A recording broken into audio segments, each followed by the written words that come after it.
I swallowed the red pill back in 2008 and began reporting the news in front of a camera in 2019. In that time, we've seen a complete upheaval in world politics. The battle lines have changed between the illusion of left versus right to the reality of globalism versus nationalism.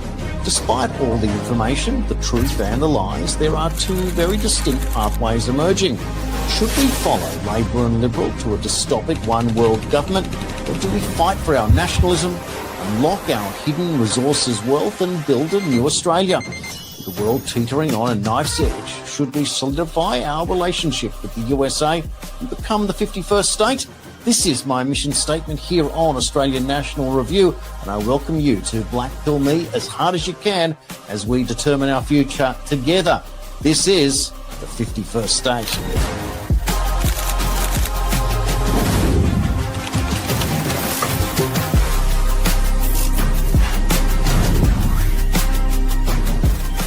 Hello and welcome to the 51st State, the only show in Australia asking questions about the identity and the practicality of actually being an Australian or Australia in the 21st century. Are we globalists? Are we nationalists? Who do we represent? Who do we work for? Who are our allies? These are all great big questions about what's going on. But we are in very, very tricky times as we're looking to the United States and watching what's happening over there. Free speech seems to still be protected, whereas here in Australia, you say something wrong, you are taken out. If you're in the UK, it's even worse. Piers Morgan just today telling us that UK is turning into North Korea over the arrest of a comedian, for goodness sake, landing on UK soil for comments he said about somebody wearing the wrong clothing to their sex, if that makes sense. Now, we are really struggling at the moment with the idea of child protection and who exactly is protected. And sometimes those that are the abusers are more protected than the children. We've had the whole childcare story here in Australia where we had a series of men being arrested for crimes against children. And of course, we've had the fears of many arguing that men wearing women's clothing entering women's change rooms, how do we deal with that? And what is that meant to be? Well, it gets darker and it gets murky when there is a child kidnapping business going on through officialdom, and that comes out of the United States. So we're going to talk more about it with the release of a brand new film this Sunday, US time, and I'm going to meet one of the producers in just a moment for this very detailed and frank discussion about yet another area that we just don't know about. How should we protect our children, and how can they be protected when the system, it seems, that's meant to protect us is working against us? Well, we'll put all of that together for you after the break. Don't go anywhere. You're watching the 51st State.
Australian National Review is Australia's first real free and independent press. One with no editorial control by the elite, but a publication that can generate critical thinkers and critical debate, and hold those spreading mistruths and deliberate propaganda in mainstream media to account.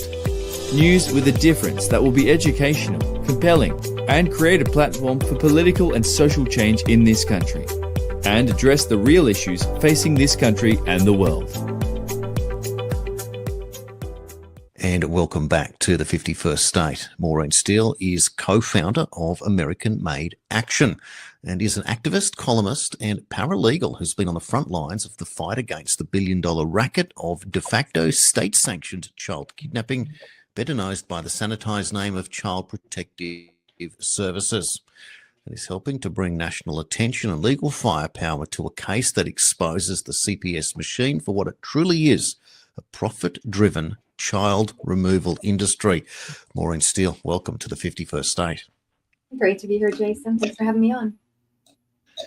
Maureen, this is something that no one in the world could possibly understand by that opening statement that I just read there, that Child Protective Services is actually better known, is known for kidnapping children. How do you come about that subject and then are able to expand it to deliver a line as confronting as that? How does that happen? Well, it started when Hillary Clinton wrote the Adoption and Safe Families Act in the early 90s, and her husband Bill put it into law. But like most, bills here and laws, they package it under something that sounds harmless and benign, or like it's good for you, but behind the scenes it's not. So what it did was really it put a price tag on children's heads, and whenever you monetize anything, it's wide open for corruption. So there's the Child Protective Services industry is a $80 billion a year industry now, and so that's a lot of money, and there's a lot of elites involved.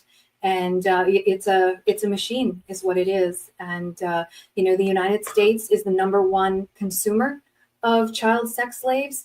And our foster care program here in this country is the #1 supplier of children into that industry. These are extraordinary claims, but many who have been following along since, at least the last 10 years. Now, just for background, and please point out where I'm incorrect in all of this. 2015, Bernie Sanders announces he's running for president. 2016, by then Trump and Hillary Clinton are also now running for president. And for mine, there was a little website, a forum called 4chan, and a lot of people were getting onto this this forum. And there was a particular character called FBI Anon that gets on there, and all these chats are now archived. And you're reading along through it, and he's talking about being a mid-level analyst at the FBI, using 4chan just to see what people are thinking about. And the idea was that all of us were crazy conspiracy theorists hunting and looking for information. And that this particular character was saying, well, actually, no, we come on here to see what you guys are looking for. We're part of intelligence. We're looking to see what you know. And the conversation went down this very dark pathway and said that the US government was owned by George Soros, who was funding everything, but that the US government was involved in human trafficking and to dig. Now, just parking that there, that sounds like a crazy, extraordinary claim. But you've just said that the US government is involved in trafficking, and there are sex slave children, and they're using children that you would assume are the most weakest in the system, are those going through Child Protective Services, assuming broken homes, not two parents on the same page for whatever reason. Is this the link that this horrible statement from a decade ago is connecting us to? That I don't know, but I can tell you that it's not just broken homes. These are coming, I can tell you 2 families right now that I just talked to this week that have 4 children, 5 children, and because they wouldn't get a vaccine for one of their children, all of their children were taken. And there's no hearing, there's no trial. There's no innocence till proven guilty. You're a neglectful parent. And as we see, we were just talking about this before the show, Jason, the vaccines are unsafe. That has been proven. The Global COVID Summit docs have done an excellent job. There's enough science out there. Trump even announced, we got to take a look at this again. These vaccines are not safe at all. And we're giving kids 72, 79 vaccines here in the United States. When we were kids, when I was a baby, it was like 5. And those weren't even safe. They don't do any safety testing on these, yet the FDA comes out and says, do it. And doctors just do what they're told. They're just taught in med school because, the medical industry is bought and paid for by big pharma. So they don't know that they're poisoning people. This oath they take, at first do no harm. They don't realize, a lot of these doctors don't realize they're doing harm. They don't know anything about these vaccines. Only what they're taught in med school is give them and they're safe. But they're not safe. And we've seen that now. And autism has, it's through the roof. 1 in 38 kids now is autistic. It used to be 1 in 10,000. And then it went to, 1 in 5,000. And here we are. Now it's 1 in 35, 38, something like that. It's extraordinary. Not to mention the myocarditis and all the heart issues, cancers young children are getting now, all from these vaccines. So to have your child taken away from you because you're being a good parent, not wanting your child to become autistic, get myocarditis or get a turbo cancer. I mean, giving your child shots is where you should be questioned. Like, what kind of parent are you? Have you done any research on this at all? So that's really what's happening. It's not just preying on broken families, although they do that too.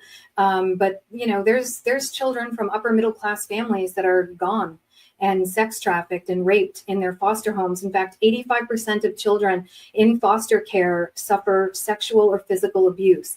So these children are not being saved or rescued. They're being brought, if it is a true case of abuse that they were removed for, they're going from the fire to the frying pan. But with stats like that, and we know that in most cases, the children shouldn't be taken at all. In fact, President Trump did a executive order saying that if children need services or a family needs services, the last resort is to take the children from the family.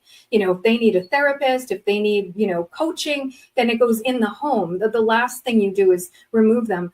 But it's all ignored. And the overturning of the Chevron deference last July in 2024, that's being ignored as well. And basically that said that these agencies can no longer, make law, interpret law, and that judges can no longer rubber stamp what these agencies have to say. Yet the judges here in these family courts are nothing but criminals in black robes, because that's exactly what they're still doing.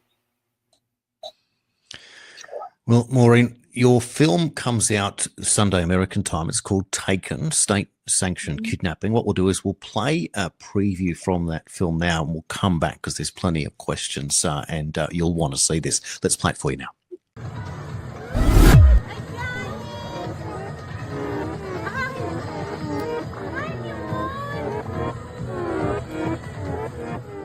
WRKO, Jeff Cooner, Boston's bulldozer. There is going to be a rally to reunite the Rivera family. Let's get the Riveras back together again. They deserve to have custody of their children. I just got out from the jail right now, and because of losing everything in this situation, because of DCF and I guess all the parties involved, I've been living in my car while supporting my family from a distance. Maureen Steele and I, with American Made Foundation, landed here in Marblehead, Massachusetts, where our American Navy was established hundreds of years ago. Boston, where the Tea Party erupted into a spirited battle called the American Revolution, a fight for our independence. And yet today, are we really free? Does the state have control of your assets, namely your children? Well, we are back again in Massachusetts because the fight continues on for sovereignty. And we're taking a deep look into Child Protective Services and the organization run by the state of Massachusetts known as the Department of Children and Families. CPS took them from me, jailed me and my wife. Each state has its own, what I like to call a snitch hotline. CPS, they're all in cahoots, and we're taking these kids. Meet Isael Rivera, called Izzy by those who know him. He is a devoted father from Fitchburg, Massachusetts, who now stands at the center of a storm involving the state's Department of Children and Families. In early 2025, Izzy and his partner Ruth Encarnacion faced allegations of medical neglect after choosing not to vaccinate their 9-month-old. The vitamin K shot is what they give a newborn baby. I then said to him, okay, well, I don't want to vaccinate my child again. He said, well, I'm a mandated reporter and I have concerns of medical neglect because you're not vaccinating your son. And he said, well, there is no law, but I am concerned. Then we're going to have to file a 51A report. The agency takes a look at these things and decides which cases to investigate and which ones not to. Well, then we get to the second problem, and the problem is a very low standard of proof. It's called a reasonable cause to believe that a child is abused or neglected. What's that mean? Nobody knows. Or in our state, they call him DCF agent, just showed up to our door knocking and just left a notice on the door, and then I read the notice that they wanted to see our children, and that's how I found out. So now they want to see all of your children, even though there was just a 9-month-old who you refused a vitamin K vaccine. In any two-parent family, intact family, that divide and conquer is one of their favorite tactics. They seize on one of the parents and say, okay, we're going to make you bow, we're going to make you obey, and you're going to have to reject the other parent. And they will indeed take the children, eliminate visits, and as you pointed out, most of these visits are an hour a week for your children to get to see them. Who can maintain a relationship over a year or 2 years with children, seeing them an hour a week? And how many officers show up with the CPS worker, DCF? It was, I would say maybe around, I'm not sure the exact number because we hid because it was just such a traumatizing experience, but enough to surround the entire house. So I would say 6 to 10. Oh and my then gosh. police cars blocking the roads and Okay, yeah. so you're being dealt with like you're a criminal. This is not just a story of the Rivera family. This is an American-made foundation investigation into a billion-dollar system built on broken families. From Massachusetts to every corner of the country, Child Protective Services has morphed into a business, one that profits off the seizure, trafficking, and long-term separation of children from loving homes. All of this started here in Mass. What was once the cradle of liberty has now become a communistic state. This is the reckoning, and the rising is now. Join us. Please go to American Made Action. There are always actionable items on there that you can take immediately. It is going to take all of us to push back on a rogue government, rogue agencies, and rogue judges. Join us again, AmericanMadeAction.org and at AmericanMadeFoundation.org. Thank you for watching.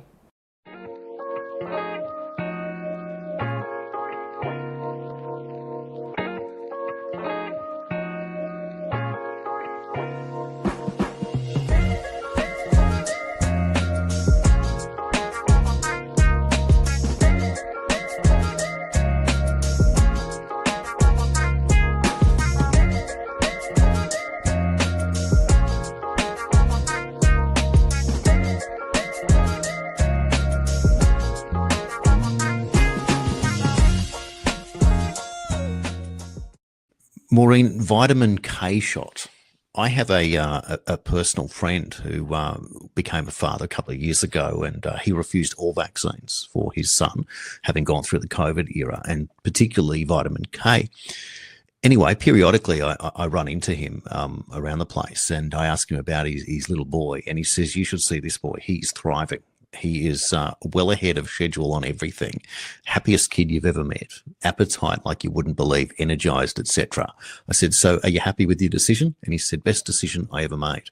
Now, the difference is that this father and his wife decided to take this pathway and are independent of the system, and therefore are allowed to thrive. Now, that's a good news story, but what would be the difference if somebody else didn't take certain vaccines? Now, at the end of the day, a COVID vaccine, a flu vaccine, etc., is meant to prevent you from getting COVID or the flu, and of course, it doesn't even do that. So there is no point anyway. But when did we become so afraid of catching something that would, when you deal with it, boost your immune system, and therefore you have a resilience against it, if not a complete, you're completely immune? Why have we gone down a pathway even in America, land of the free, home of the brave, where people are so afraid and so scared and so timid and can't argue these points, or at least authority sees it? Is there something else going on? Well, you took that question right out of my mouth, because I ask that all the time. I mean, we're Americans. We got grit. We're cowboys. You know, we're not afraid of a lot, or at least we weren't. But that spirit has evaporated here. And, you know, that's right out of Mao's playbook, and the communist playbook is instill fear. And, and that's how you get control of people. Also, Stanley Milgram's experiments back in the 60s. Do you know about Stanley Milgram's experiments? No, please enlighten us. It's really fascinating. So I read about it because I was always fascinated with World War II, how everyone just fell in line behind what Hitler was doing. What he was doing was horrible. Putting a gun in someone's hands, kill these women, put them in the gas chamber, and all these people just go and do it. And I'm like, how does that happen? How do people lose their moral compass like that, where they'll do that just to stay alive? Who wants to live in a world like that? And how do you live with yourself after? So I went digging, and there's this doctor, Stanley Milgram, conducted a great experiment. And he basically, if you and I were, called in, he would tell you that, we don't know that there's actors in the other room. And so he's going to tell you, I'm going to send Maureen in the other room, and I'm hooking her up, and he's going to show you all the electrocution devices he's going to hook me up to. And you and I have got to get the game down. So, the thing we have to remember is, when you say apple, I say sailboat. When you say potato, I say red roof. And there's a bunch of these. So you go back in the other room with Dr. Milgram, and he's just wearing a white coat, like an authority figure. There's nothing that says Dr. Stanley Milgram, such and such hospital. There's no police around. And so this experiment was conducted with many, many people. And at the end of the day, what they found out was that 65% of humanity will electrocute their neighbor to death if someone in a white coat or an authority figure tells them to do it. So what does that tell you? That's what we just saw it play out on a massive scale. Mr. Milgram's experiment. 80% of people here in the United States rolled up their sleeves for an experimental drug. And 65% of those, it's just authority, and there was probably a percentage of them that, were afraid of sickness or what have you, and just believe the government. We don't have a lot of critical thinkers, but we're not taught that in school anymore. We're taught to obey, and there's no more critical thinking. There's no more civics. So I certainly think on a larger scale that contributed hugely to it. And it was by design, no doubt. Such an interesting point, isn't it? I used to say that during COVID, it was like people wanted to subcontract out their responsibility to authority or the government, to say, oh, well, they've just told me this, so therefore I will do that. I worked in a job that my supervisor said to me, why don't you just take the jab, and if you get injured, you can sue them. I said, there is no amount of money on earth that I would take to injure myself for a job where I'm getting paid money so that I can sue someone else to pay me even more money. That doesn't make any sense to me. It's illogical. Of course, I resigned from the job and said I wouldn't be taking a medical intervention to keep a job. And it wasn't a big deal to me. I was water off a duck's back.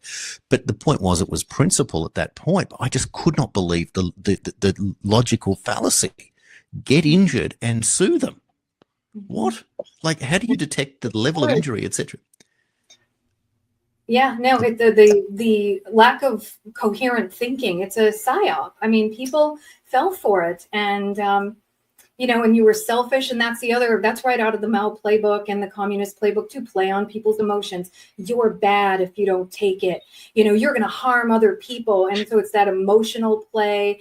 And the peer pressure was huge, but it just shows you that only 20% of humanity won't cave. 20% of humanity doesn't really care what other people think, isn't going to listen to authority. And I honestly think, when you look at like the New World Order they're trying to implement now, I almost wonder, this wasn't to find the sheep or to really give us vaccines. This was to identify those of us that won't acquiesce, that, we're the never say die crowd, not on my watch, and I'm not falling for it. And so, there's only 20% of us. They tried to paint us out to be the ones that were, the basket of deplorables, like Hillary used to say, but really we're the critical thinkers.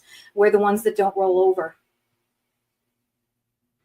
Absolutely. Well, it was the first medical intervention in history that only worked if I took it. That yours worked if I took it. That's what I thought was amazing. A preventative medicine that only works when someone else takes it.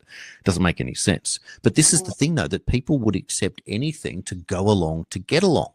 Now, this is the point where we get back into this incredible story and so tragic, state-sanctioned kidnapping. People will only realize the magnitude of the problem if it, God forbid, happened to them, because no one can believe that authority would do it. So we're looking at this poor family here in this film clip. How do they navigate such a thing, and how do you resist it when the option is inject my child or lose my child? How should any parent have to deal with that? Yeah, no parent should have to deal with that, but it's a Sophie's choice. I mean, it's like inject your kid and keep your kid and do whatever we tell you to do with your child. The state's raising him now, or, lose him forever. He's going in a foster home and could be sex trafficked. So it's a Sophie's choice. Pick your poison.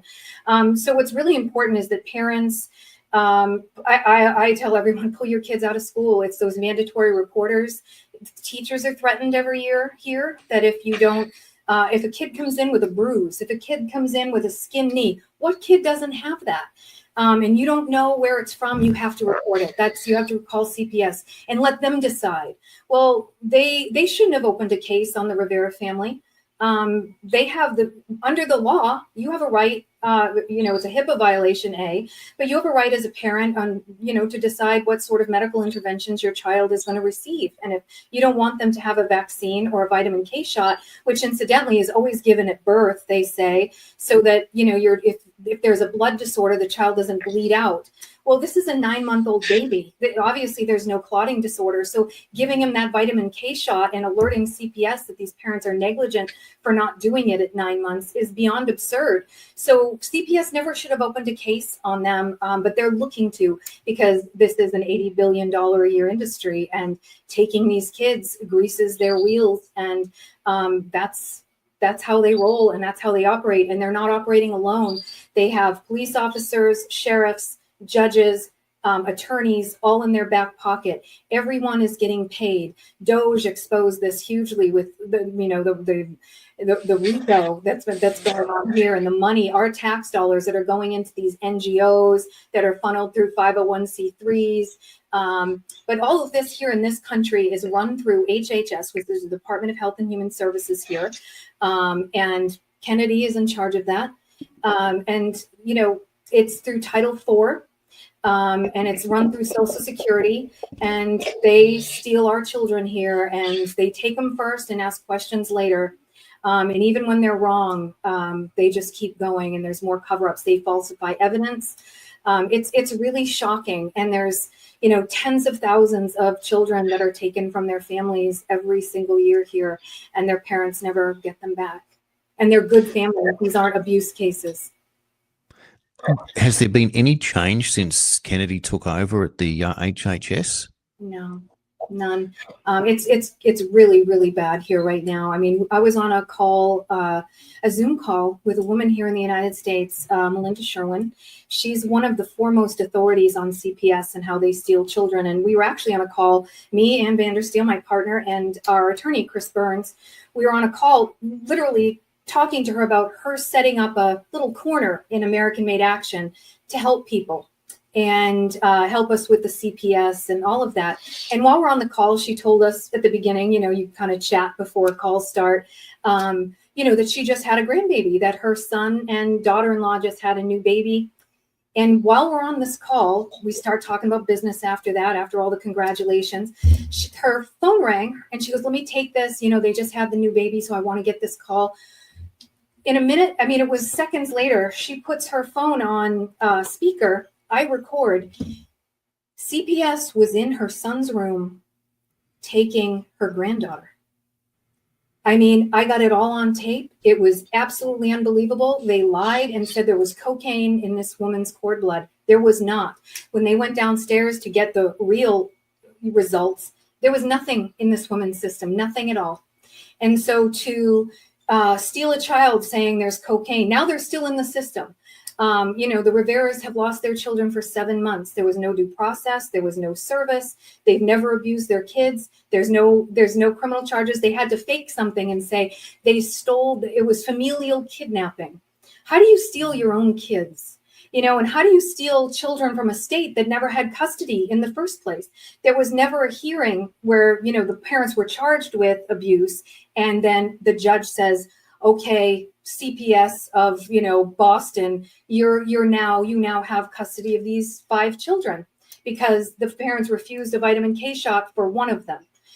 It's just beyond absurd, but that's what they're doing. And you have judges that don't correct it because they're all getting grease. They're all getting, millions of dollars are going in to their coffers. And so they all look the other way. How do you break up $80 billion? Where does that money actually go? I mean, you've described, there's a huge industry as such of public servants getting paid anyway, but 80 billion is an incredible amount of money. Mm-hmm. Yeah. And our divorce, it's not just that industry. Our divorce industry here is a $60 billion a year industry.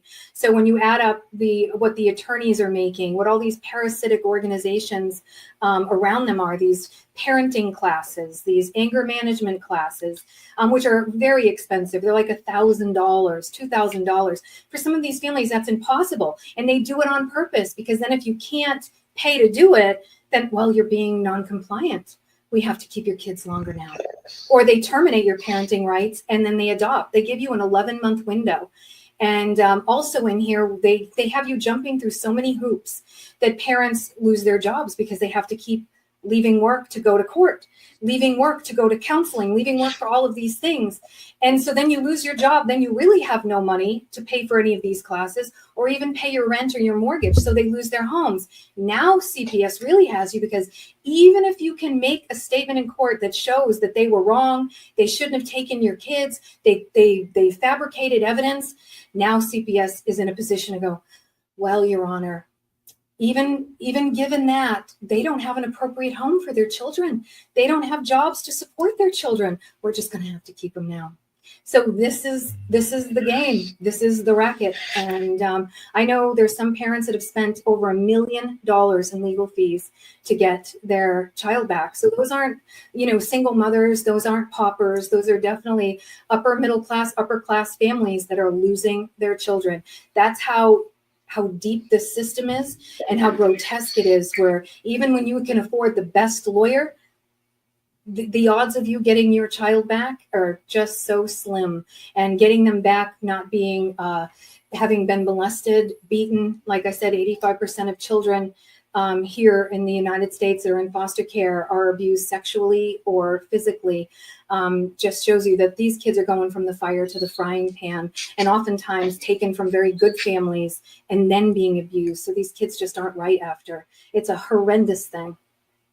How do you get that statistic? 85% is just unbelievable. Can you just recap that again? That is just incredible.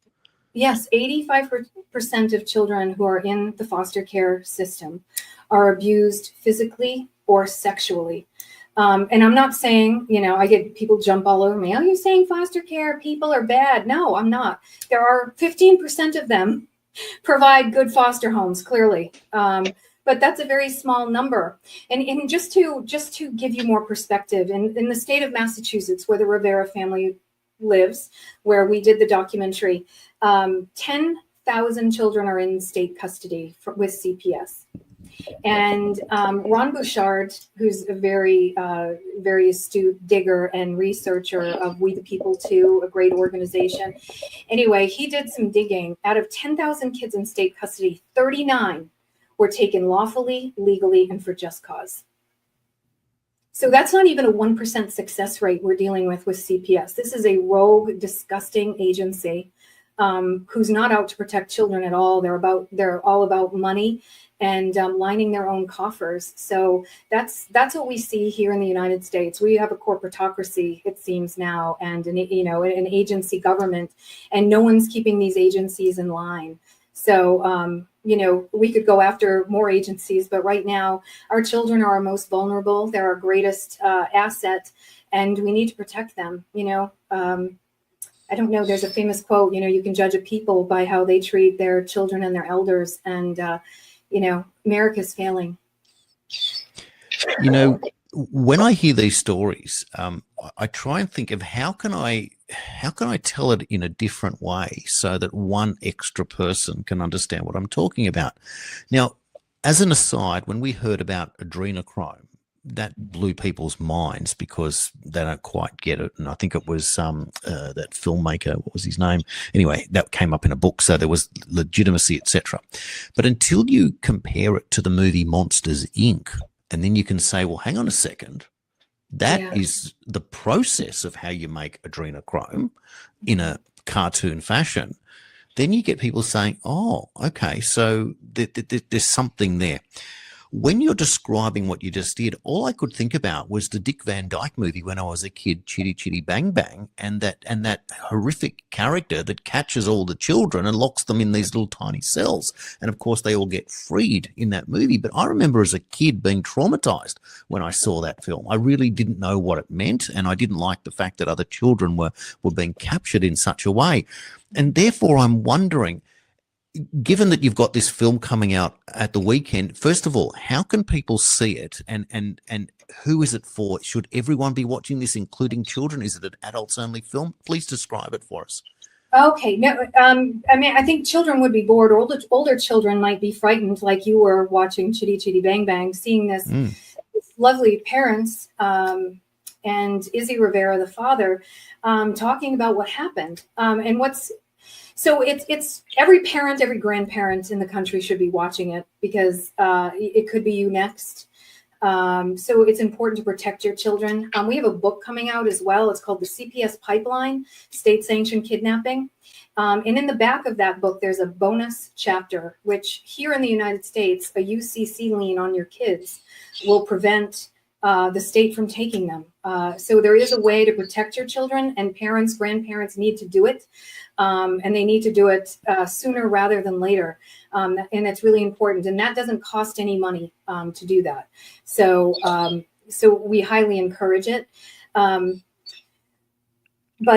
in the movie, this family, it crossed state lines, which is even more extraordinary, which just goes to show that everyone just rubber stamps what CPS says. The police officer, they fled after 3 weeks of being harassed by police and CPS. Mind you, they were never served anything. They never went to court. So they fled to Texas where they had family, and they thought, they could get away from all of this. And what CPS did was literally put out a manhunt for them. And they were arrested in their own home, the loudspeaker, come out with your hands up. The children were hysterical, watching their parents get arrested, handcuffed, shoved into police cars while the children were whisked away. But there was guns pointed at this family, about 10 police officers, with guns out. These children were shrieking. These kids were traumatized. This nice family, homeschool, both parents worked from home and homeschooled their children. All organic food, all that. These kids went from that to, being ripped away from parents, watching their parents get arrested and put on planes and sent back to Massachusetts. The parents were then jailed in Texas for $2.5 million bail each. I mean, there's murderers and rapists that don't get that kind of bail put on them. And there was no crime. No crime. What they made up was familial kidnapping. Now you tell me how you can steal your own kids. And especially since the state cannot show that they had custody of those kids because the parents were never served, they never had a hearing, and no judge ever granted the state custody of these children. So Texas is guilty because they acted like these parents were criminals, and in fact, they are. They violated the parents' rights, and they had no right to go take those kids and incarcerate those parents. So there's major lawsuits coming, and American Made is behind those as well. No, well, that's fabulous. Let's take a quick break, and we'll return because I've got a number of questions I want to dig down in deeper to in the remaining time that we have. Don't go anywhere. You're watching the 51st State.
Australian National Review is Australia's first real free and independent press. One with no editorial control by the elite, but a publication that can generate critical thinkers and critical debate, and hold those spreading mistruths and deliberate propaganda in mainstream media to account. News with a difference that will be educational, compelling, and create a platform for political and social change in this country, and address the real issues facing this country and the world.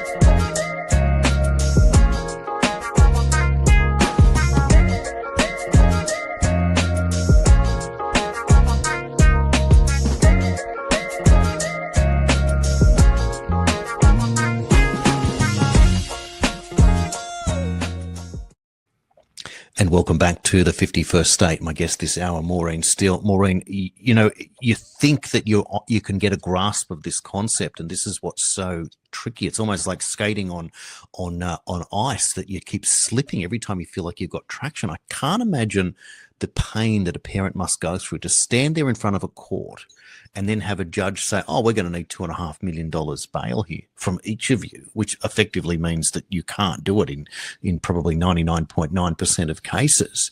How are parents meant to cope at this situation? How do they find you in the first instance, and where do they go to get that type of help? Well, you know, there isn't a lot of help out there. I mean, that's what's, you know, people are desperate, and, you know, everyone just tells you to get a lawyer. Well, most lawyers don't understand what's going on behind the scenes. They just know what's taught in law school, which isn't all of this corruption, because the Bar Association is one of the most corrupt organizations, I think, out there. So they're not taught this. So, and how did I hear about this case? A friend of mine, Joan Quinn Eastman, who's a big prominent figure, broadcaster, etc. in Boston, she called me up and told me about it. I immediately wrote a couple articles on it. I'm a writer, and I'm published, you know, in American Thinker, American Greatness. And so I wrote articles on it, and they got published right away, just to try to get more eyeballs on this story and to push back against the courts. See, one of the most insidious problems when we're dealing with these family courts and CPS is everything is sealed because it's minors and they're trying to protect the children. So this is the perfect setup to, you know, for corruption, where there's no oversight. You know, there's no FOIA requesting anything, and they can just, you know, total autonomy. They can do whatever they want. And in these family courts, these judges, there's no innocence till proven guilty. You know, there's no due process at all. They're maritime courts, they're administrative courts. So the Constitution doesn't even apply in these courts. So this is who's taking our kids. And so parents are desperate. I mean, when your kids are in the system, it's a slog. It is a long haul. You are not going to get your kids back next week. If you get them back next year, you're doing good. Any parent going through this, it's unbelievable that there isn't more violence, and I'm not inciting it, condoning it, or anything like that, but what are parents meant to do? And of course, they go into a tailspin. The last thing that they want to do is to jeopardize that in any way, so they become submissive. One would believe that would be the other alternative. Is this what you're seeing with parents? Oh, absolutely. They do everything. They jump through every hoop. You know, I'll be a good girl. I'll play nice. Just give me my kids back. And so yeah, that's exactly what happens. But it doesn't help. You don't get your kids back any sooner. And standing up to them and telling them, you know, that they're falsifying evidence and all of that, then you're in for a psych evaluation. Your Honor, we're a respected agency. This person's out of their mind. This is another reason why we should keep the kids. We'd like to order a forensic psychological evaluation. This is what they do. I mean, and if a father, you know, is trying to protect his family when they're coming to get the kids and is swinging and throwing punches because it's a lie and they fabricated evidence, then, well, he's violent. He's a violent man. It's like, no, he's not. He's protecting his family. He's doing, those are natural instincts for a man. You protect your wife, you protect your children. And so when a father does that, that's just more fuel for their fire. So these families are in a no-win situation. And what's worse is that these CPS workers, they're typically about 22, 23-year-old girls, fresh out of college with their social worker's degree, zero life experience, with their little checklist of what to look for. And then they go back and report it to their superiors, and they determine they're taking the kids. But, I have so many videotapes and audio tapes of them coming, and their arrogance, the smugness in which they take these kids, this little 22-year-old sitting there knowing she's fully protected and she can say whatever she wants, she can do whatever she wants because they got immunity. How she talks to these parents, grandparents, everything of, talking to a grandmother. If you speak one more time, ma'am, I'm going to have you removed. I mean, this is a 22-year-old know-nothing kid doing this to families, and it's rampant here in the United States. It's one of the most disgusting things I've ever witnessed in my entire life. Again, this is a system creating jobs. You talked about Doge, USAID, this $80 billion industry, and it just feeds. One wonders where all this money can actually come from. I mean, America is the richest country in the world, sure, but it's not a bottomless pit just the same. And of course, President Trump ran second term on getting rid of such largesse and waste. Is there any hope that if the industry can be strangled financially, that some of this will calm down? Yes, but what's unfortunate is that with our open borders here, with the NGOs, and even 501c3s like Catholic Charities, the Lutheran group that's down on the border, these 501c3s are trafficking children, running with, taking children from coyotes. And so there's money there, and they run it through these 501c3s, the NGOs, and it just keeps going around. Doge unearthed so much of it, Musk did when he was there. I mean, showing the millions of dollars that we're even giving to news networks here. I mean, so the news is bought and paid for, even though our Constitution says, we're entitled to a free and fair press here in our country. So this is a swamp, and it's vast, it's deep, bigger than we ever dreamed. And, unfortunately for us here in the United States, so many of us have been turned into sheep, just a bunch of lemmings that just follow whatever they're told to do. So 20% of the people here are awake and wanting to stand up and do something. But it's just not enough. But it's taxpayer dollars. That's where this money's all coming from. Taxpayer dollars and criminality. And we thought things were bad in the UK and Australia, and this is just another disaster that's happening before our eyes. Look, the film is called Taken. The story will shock you to your core. There is a premiere happening this Sunday if you're in Boston at Dedham. There you go. You can get tickets for $25. There's even a VIP reception. That's pretty cool. Contributions, of course, welcome. And you can go to the website. Now, American Made Action. I'll just give you some URLs there as well. So AmericanMadeAction.org. And there's also American Made Foundation. Is that right, Maureen? Yes, and the foundation is what's responsible for the documentary. That's our education, teaching documentary arm to raise awareness. That's our 501c3. American Made Action is our C4. That's our legal and our activist arm. Gotcha. That makes more sense. And the other thing I wanted to ask you about was on the website. I saw this page here, our efforts and targets, and you're talking about North Carolina and New Hampshire, but NGO corruption, CPS abuse of power, state actor crimes against humanity, also to educate and expose a strategic vision and a united front. So this is what we've touched on today, the NGO corruptions, the CPS abuse of power. But you've talked about the way forward with some solutions there. So encouragement wise, for those parents that are stuck or those that know someone that's stuck, how can they get involved therefore and know that they're working in the right direction? Yeah, getting in touch with us, you can reach us through the website. That's very important to get people in your corner that understand the system and know what to do, to get your child out of the system immediately. If you have kids and you haven't been a victim of the system yet, don't wait till you are. Protect your child. And like I said, the back chapter of our book, the CPS Pipeline, you will be able, it'll be a step-by-step of here's what you do. but it's a lonely road. And General Flynn here, everyone knows General Flynn. He's an amazing man and an amazing family here in the States. His sister, their organization, it's America's Future, and they've been doing work with kids and bringing this to the forefront for years, longer than we have. So there's a lot of groups out there to help you, and we all need to work together to move the needle on this. And so we are, it's said on there too, to just, close the loop. So we're bringing in all the other groups to work with us, and us to work with them and share information, share the receipts. I mean, we have receipts of Zelle payments and Venmo payments going to judges from these people. It's incredible, Jason, what's happening here. It seems, America's for sale to the highest bidder.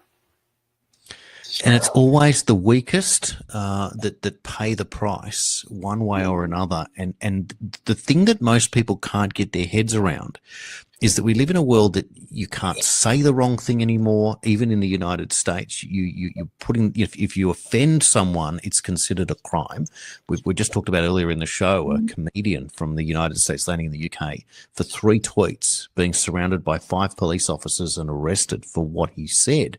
But when it comes down to this, it's pretend. People don't believe it until it happens to them. And this is the great quandary that we're all in. When you can no longer believe authority, and authority is doing things to you that you cannot believe are even possible, how are you supposed to sort of fit into society? It's like it has to get to a breaking point, and it happens to that one person too many, and then the entire system collapses. But in the meantime, the best thing that you can do is to keep your kids safe, and one of those things would be to take them out of a system and to homeschool. But then you get that whole, I mean, we homeschool our kids here in Australia, best thing we ever did, and not just for safety purposes, but for the fact that they're thriving and focusing on the stuff that they're interested in. Maureen, we're living in a system that seems to be so divided between those that are aware and those that aren't, and the only way forward is to just represent yourself in these situations, get out of harm's way. There's no shame or embarrassment taking your kids down a homeschooling pathway if you feel like that you're vulnerable, but it's the best thing in the world because you become self-sufficient in the process. It seems that through adversity comes the real growth, and I'm just wondering if this message for those that are lucky enough not to have been taken, but can see what's coming, it may well be that their best days are truly ahead of them. Oh, 100%. Your kids won't be indoctrinated. Your kids aren't going to be exposed to, things that you don't want them exposed to. So yeah, it's important. And what I've seen here in the United States is a huge movement with moms. Necessity is always the mother of invention. And you have, friend groups, deciding we're pulling our kids out. And though the mothers still have to work, they can't quit their job. What they've done is, okay, I'll teach all the kids on Monday English. And that's what they do. And then she works Tuesday, Wednesday, Thursday, Friday. And then, the other mother works Monday, Wednesday, Thursday, Friday. And on Tuesday, she teaches math. And so that's how they're getting around it. And, where there's a will, there's a way. And, we have to protect our children. It's imperative. They're helpless and they're being preyed upon, and being preyed upon by an incredible machine that is churning through kids every single day. It's a tragedy. It should never happen. Those of us who are aware, and those that don't know, one day, hopefully never, if their paths cross, they will then come to you and say, how did you know? Well, it's because of people like Maureen Steele and many others that are involved to bring this to the public's awareness so that it should never happen to anyone else ever again. But here we are in the midst of the fight. Maureen, thanks for your time today on the 51st State. Thanks for having me on. Goodness me, it is just heartbreaking to think that this could happen. Maureen will obviously release her movie Taken, and you can catch up with that later on. But we will say goodbye to you from this point. Thanks for watching the 51st State, and what you can see there on anr.news and ANR headlines, of course, and you can follow me here where you ever see it on the various